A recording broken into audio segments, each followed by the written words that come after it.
What is going on, guys? So we're going to be talking about the wide receiver position, why the Eagles have no depth at receiver and need to figure this out quicker than quick. We're going to be talking about, obviously, trades, signings, what the Eagles have right now, and we're going to be talking about James Bradberry for a post-June cut. June is coming up in a few days, and are the Eagles going to pull the trigger right now? And Josh Sweat changed his numbers, so we're going to be talking about all that stuff, so let's get into it all. You better do it. Because I've seen enough horror movies to know any weirdo wearing a mask is never friendly.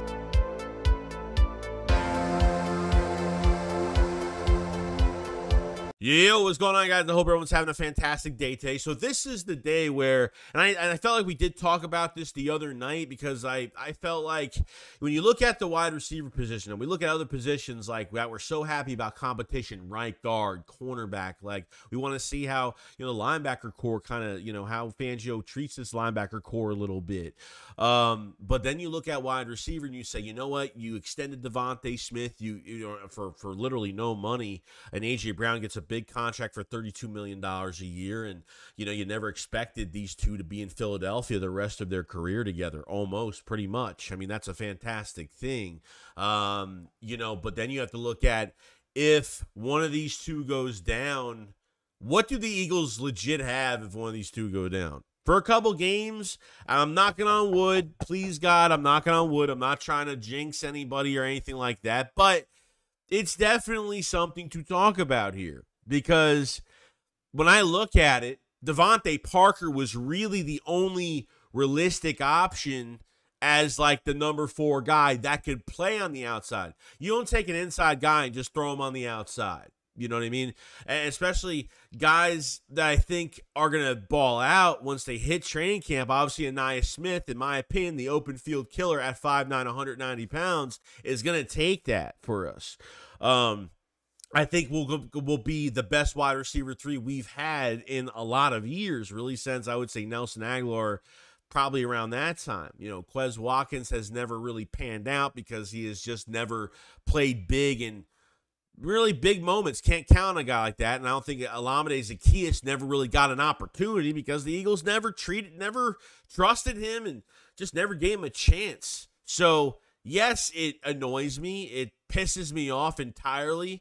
But if one of these guys goes down for a game, 4 or 5 games, something like that, and Devontae Parker was really the only one that you could put on the outside, could we trust Paris Campbell on the outside? I don't think it's going to be Ainias Smith. Britton Covey, I don't think so. Johnny Wilson, I just don't think he's going to have that speed on the outside that's going to get a lot of attention right now. I think Johnny Wilson will be used more of a red zone threat for the Philadelphia Eagles. Let's just see how he does during training camp, and then take Johnny Wilson next year, and I think he'll be a better wide receiver by next year. I'm not saying a starting outside guy, but who knows what you're going to have there. So I'm excited about what we have pieces in the building wise, but like I said, Devontae Parker was really your last piece that could be that replacement on the outside, because I think they really honed in on depending on him as a pure backup that could take over for specific injury. Something happens to these guys and we take a hit right there. So what are the options for the Philadelphia Eagles? Because Britton Covey's not going to get the job. He's already got enough on his plate right now. There's going to be a lot of special teams competition right now. And I don't think the Eagles I don't think Kellen Moore is looking at Britton Covey as a gadget type receiver. You need, somebody that needs to be on the outside, God forbid, because things do happen. Okay, A.J. Brown, is always healthy at times, and sometimes you get dinged up during the season. Devontae Smith had a lingering injury last year, and he'll never miss a game. I don't think Devontae Smith, he might have missed 1 game. I don't think he's missed any games. I could be wrong. I forgot. I actually really forgot. So do the Eagles go out and make a trade? We talked about Treylon Burks a little bit from Tennessee, which on his contract is very cheap. He's still got 2 years left on his deal. Hasn't panned out. He was supposed to be the A.J. Brown replacement after they traded him away to the Philadelphia Eagles. And this is a guy they could bring in. They just got to bring in guys. and see what they could do. And honestly, trading for him, I'm not giving up that much because he's done absolutely nothing. He's been injured. He's had concussions. He's just hasn't really panned out to be that guy over there. So I guess it's a realistic option. It's not going to fix anything, but you never know what, maybe they could turn him into something. Maybe, he could be as productive. And, sometimes just throwing somebody on the field, but having still even if A.J. Brown misses a game or Devontae Smith misses a game, there's still a lot of attention on the field. There's still a lot of attention that you have to look after on the field, especially these running backs as well that are going to be in the receiving game, which I think is going to be huge for this team with Kellen Moore, how he likes to use those running backs in that fashion. So Treylon Burks, that could be realistic. I don't know. We talked about Michael Thomas Jr., which I'm not really Michael Thomas, I'm not really interested in him at all. As a player in general. John Mechie trade to the Texans could be realistic. I mean, we've talked about this for weeks. I mean, really since late free agency, there was rumors circling that the Eagles, may have had some interest in John Mechie. John Mechie's the odd man out of Houston right now. Not really his fault. I mean, he had leukemia. And unfortunately, can't blame him for that. I mean, it's a health crisis, and he had to take care of that. He's perfectly fine, and but the Texans had to move on. They had to do other moves. They want to get that offense straight, which now he's the odd man out, and it's not going to cost much for him to come to Philadelphia. He's got speed. I think he could do a lot on the outside. I think this could be someone that could be very underrated for the outside if things did persist. And, you can have an inside/outside guy with Mechie that can still be very productive at both. So we'll see what happens with a John Mechie trade if that's really realistic going forward. But I think, that is definitely something to think about going to camp. I think we should hit training camp, see what we have. And if the Eagles feel like they have to make another move, I feel like another move is going to be made sometime, somewhere. Something is going to happen.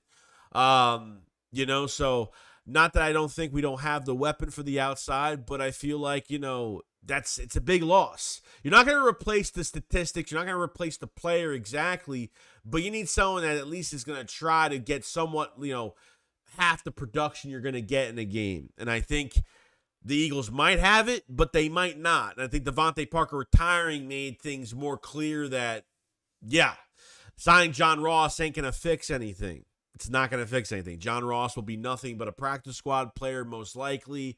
I don't really care about him, to be honest, unless I got to see what they do on the field in general. So we'll see what happens with that.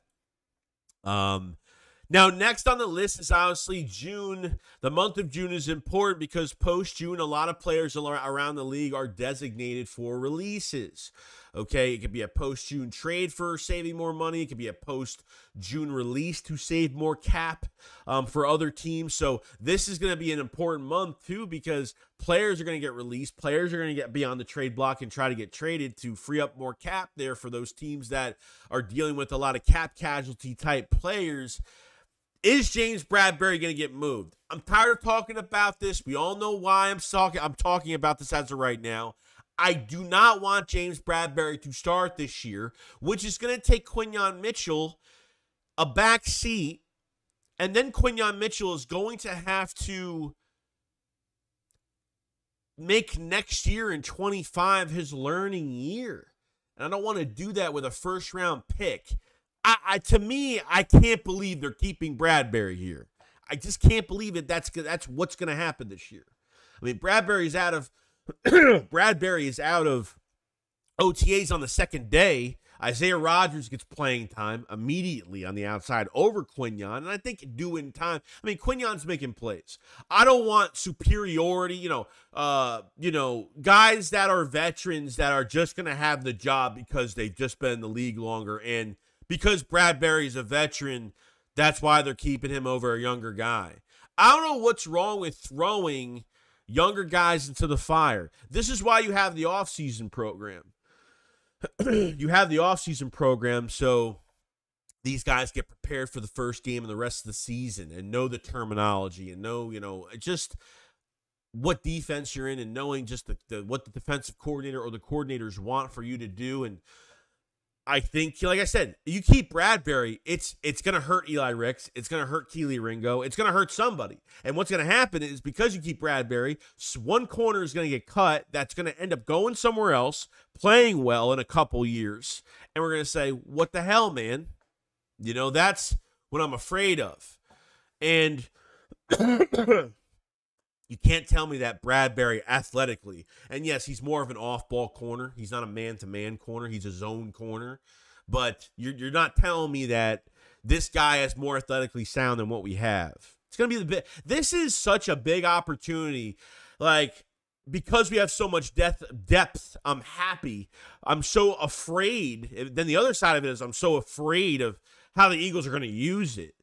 Like, you have everything in your hands right now for the future, not even just this year, but for the future of what your secondary could be.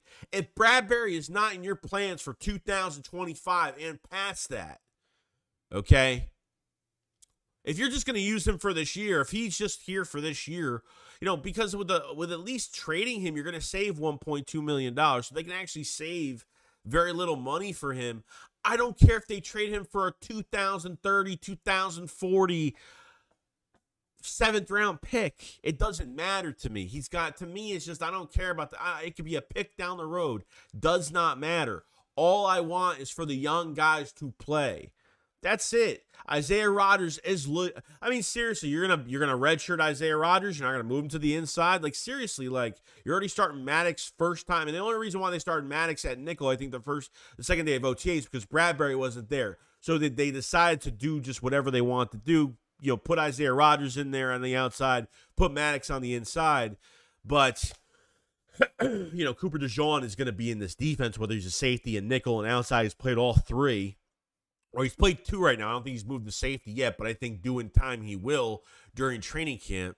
But like I said, the month of June, and look, even if it's past June, because, you know, we traded for Chauncey Gardner-Johnson a couple years ago. It was right before preseason or right during preseason. So something can always happen. You know, June is just the starting point where you can actually make a move and save some money and do whatever. But the Bradbury release or, you know, trade or whatever it's going to be, I'm hoping it's going to be, you know, it could be by preseason, the preseason games. So, sorry, I have a cough. So I'm not sure what's going to happen here, but you know how I feel about this, man. It's keeping Bradbury is going to hurt a guy on the back end of this roster that is probably going to be a good player for us. You know, you never know. You never know what's going to happen. I don't want to make like these mistakes. You know, don't get all excited about drafting Quinyon Mitchell for him to sit. And then him sitting and him practicing ain't going to do nothing. Him sitting and not playing is not going to make him better. And then he's going to start next year, and then he's going to have to learn. It'll be his rookie year all over again. I'm not doing that shit. I don't want to do that shit. I'm tired of it. I just want this guy to go. I'm just done, man. When you draft 2 DBs, the first 2 picks, it automatically tells me, holy shit, I'm excited. Things are changing. And, man, do not turn this into an Andre Dillard situation. Because if they sit Quinyon Mitchell so long, and then he loses his confidence, and then he just looks horrible, like that's like, I'm telling you right now, they go into training camp and Quinyon is like making plays and Bradbury's doing nothing, and he's still on this team and he still starts over Quinyon. It's gonna be a problem, dude. It's gonna be a big. I will rant, so I will put a hole in my wall. That's how crazy I will be at that moment if I hear news like that. So that's where I'm at. So the start of the month of June and going forward, we will see if Bradbury's actually, if they're going all in for Quinyon and Isaiah, at least for Isaiah Rodgers and Quinyon. I mean, at least with those guys, you have legit a starting cornerback with Isaiah Rodgers right now, and a lot younger, you know. So that's where I'm at with the situation of James Bradbury. And why post-June, be a lot of players available maybe for the Eagles to trade or, you know, for something like that. So goes in a lot of different directions. Now, it looks like Josh Sweat has changed his number to 19, which I don't know why this happened. 94, 19. Why? Okay, back in high school, I think he was number 9 for what it looks like.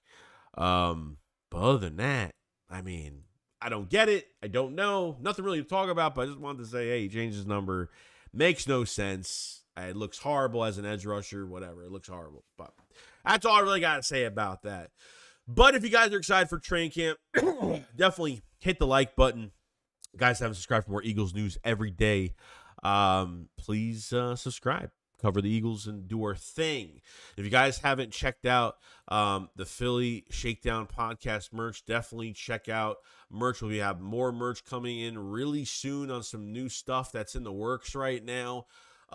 We do have ladies t-shirts now, and we have youth t-shirts as well that are brand new. We're going to have some cutoff shirts coming out in the coming days, and everything is in the link below. For all of the merch that is out. And thank you so much for everybody that has supported our merch, and very happy, and thank you so much to everybody that has purchased. So at the end of the day, you got receivers, you got talent all across the board offensively. You're figuring out right guard, you're figuring out right, wide receiver 3, but you need to figure out you need to figure out some other combinations of guys that can play on the outside in case one of these two definitely go down. So I think it's really important. Let me know in the comment section below what you guys think. I will see you guys on the next one. Enjoy the rest of your weekend. Shakes, what up, False Light. Peace out, guys. Peace.